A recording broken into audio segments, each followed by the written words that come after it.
Beaucoup de supporters, pour ne pas dire 100% des supporters, sont comme fous que Mason Greenwood parte pour seulement 40 millions d'euros, alors qu'il en vaut peut-être le double et que des joueurs qui sont nettement inférieurs, comme Gordon ou autres, sont vendus 80 millions, 120 millions dans des clubs évidemment. Peut-être qu'ils n'ont rien à voir, c'est le marché anglais, on sait tout ça.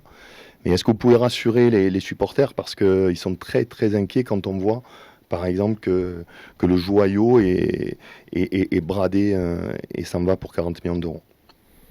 Alors, vous connaissez tous la complexité du dossier Greenwood à travers l'image que le joueur peut avoir. Donc quand on parle d'un certain montant, de certains chiffres qu'on aimerait avoir, il faut pas penser qu'il y avait beaucoup d'opportunités pour Mason, tout simplement. Il y avait, il y avait des discussions qui avaient été engagées auparavant pour, on va dire, essayer de trouver un compromis entre le joueur qui souhaitait partir, parce que je tiens aussi à le préciser. Ce n'est pas uniquement la volonté de l'Olympique de Marseille, mais il y avait aussi une volonté du joueur de vouloir quitter le club le plus vite possible. On était forcément, et nous sommes, liés à des contraintes économiques où il fallait trouver la meilleure solution possible. Vous dire que sur le dossier, ça pas, on va dire, les clubs n'ont pas frappé à nos portes pour pouvoir acheter Mason Greenwood. Donc entre avoir la volonté et l'envie, comme vous dites, de vendre un joueur 80, 100 millions d'euros, aujourd'hui le marché n'estimait que le joueur ne les valait pas. C'est toujours pareil. Entre avoir envie d'un montant et la réalité économique de ce jour, on n'est forcément pas sur la même, on va dire, on n'est pas forcément aligné là-dessus. Donc, la seule chose que je peux vous dire, c'est que par rapport à ce qui avait été prévu en amont sur ce dossier-là, le club rentre dans ce qu'il souhaitait. Donc, à travers ça, il n'y a pas plus de commentaires à faire. Et pour rassurer forcément aussi les supporters, je peux comprendre que c'était un joueur qui était, à leurs yeux, attachant, parce que c'était un joueur, certes, particulier.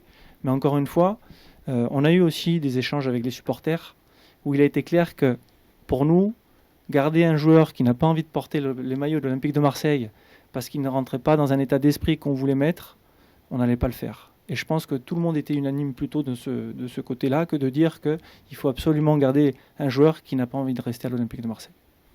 Pour rebondir à la question de mon confrère, on a vu pas mal de montants circuler autour de Mason. On sait que Manchester a aussi un pourcentage à la revente. Combien va toucher concrètement l'Olympique de Marseille sur ce transfert? Alors encore une fois, comme je vous dis, les montants, ce sont des montants qui sont communiqués par des personnes qui n'ont pas les bonnes informations. Je ne sais pas, je ne suis pas très réseau, donc je ne peux pas vous dire exactement ce qui a été dit.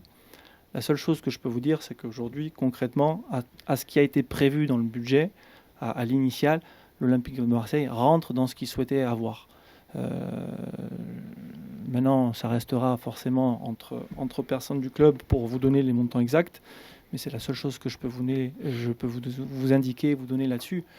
Mais je vous dis, on aurait pensé qu'il y avait eu plusieurs clubs qui allaient frapper, toquer à notre porte, ce qui n'a malheureusement pas été le cas. Donc pour nous, la meilleure solution était ce club, avec lequel aussi le joueur souhaitait absolument rejoindre et s'engager. Donc on a estimé pour les deux parties, c'était la meilleure solution possible. Et aujourd'hui, comme je vous dis, c'est du passé. Mason n'est plus joueur de l'Olympique de Marseille. On lui souhaite bonne chance et nous, à nous concentrer sur l'avenir et d'autres joueurs qui viendront.